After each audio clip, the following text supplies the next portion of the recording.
Sebanyak 3 unit rumah di Dusun Jati, Gampung Tualang Tengoh, Kecamatan Langsa, Kota Langsa, hangus dilalap api. Api diketahui muncul dari salah satu rumah warga sekitar pukul 12 siang.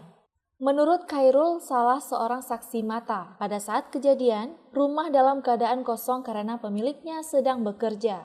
Dan api dengan cepat membesar akibat rumah yang berkonstruksi kayu, serta kondisi cuaca yang panas disertai angin. Warga juga turut berupaya memadamkan serta memutus api agar tidak menyambar rumah lainnya.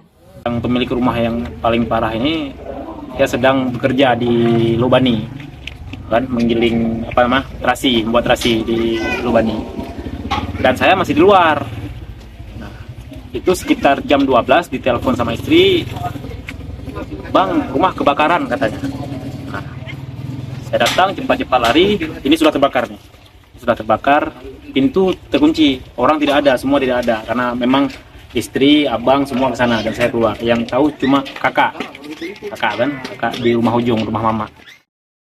Api kemudian berhasil dipadamkan setelah pemadam kebakaran tiba menggunakan 4 unit armada, dibantu TNI Polri serta warga setempat. Beruntung tidak ada korban jiwa dalam peristiwa ini, namun seluruh barang berharga di dalam rumah habis terbakar.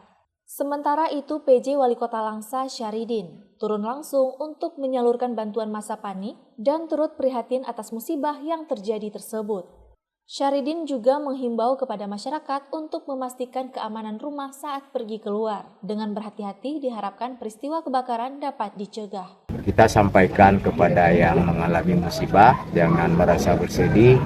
Insya Allah rumah yang kondisi hari ini sebahagian besar itu tidak bisa lagi difungsikan, insya Allah akan kita fungsikan, itu dari bantuan dari dinas sosial, Baitul Mal, perangkat desa, dan juga dari pemerintah.